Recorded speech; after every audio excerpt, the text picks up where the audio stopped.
Tên của mùa của nữ bông cầu con đó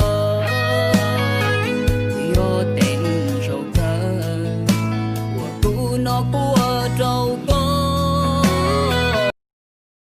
She held out một ru ru tu nền cũ ru She held out tiếng tì chỉ tàu rõ ca She hờ ta đâu ư ó lăng lon đi lo hậu xia chân chỉ cho chi đâu chi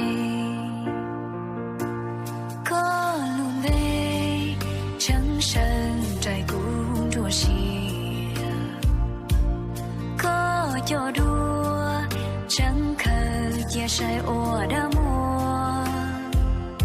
có tu sao to chẳng chỉ tao muốn lư hậu vô vì chẳng to sẽ có bùa cho cả lo nu non cứ tôi son đã có lúc họ trong xìa cụ mà báo tiền có chi lưu cụ tiền có chùa đan gì. Ngày xưa chụp ảnh cứ tưởng thế này là ngầu.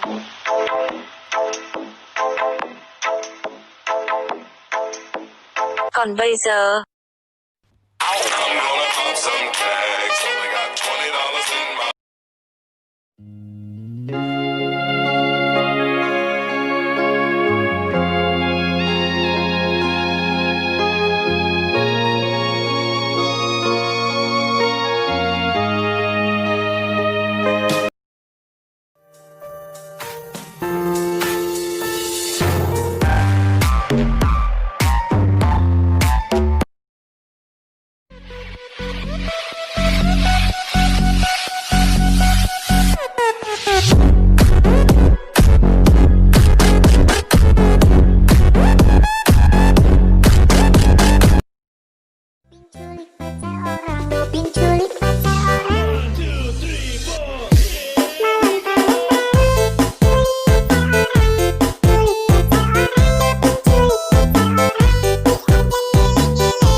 Này bạn ơi, sao bạn cứ mang khẩu trang mãi thế? Hiện tại đang có dịch nên mình xin phép đeo khẩu trang để phục vụ ạ. Làm gì có, xấu gái chứ gì. Cởi ra xem nào.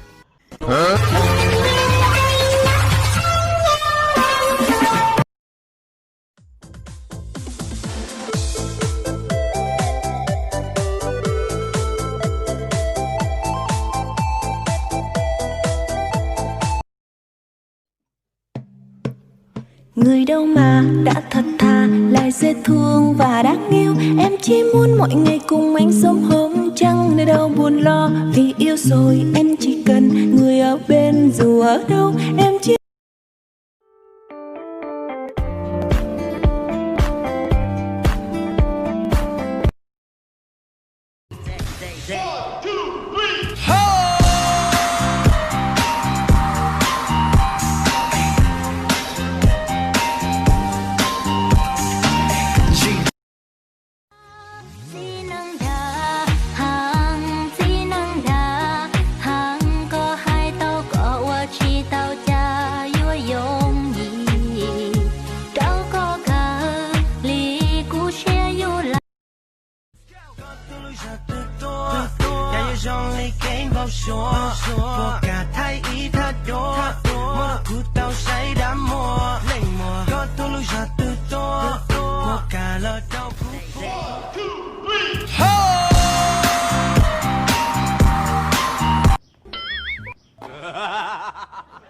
Đưa dọa cùng bên trong mong chào cô thiêu cô ư em đi nhau để ô lô nó Cô soạn cho tê cha chỉ cho cơ li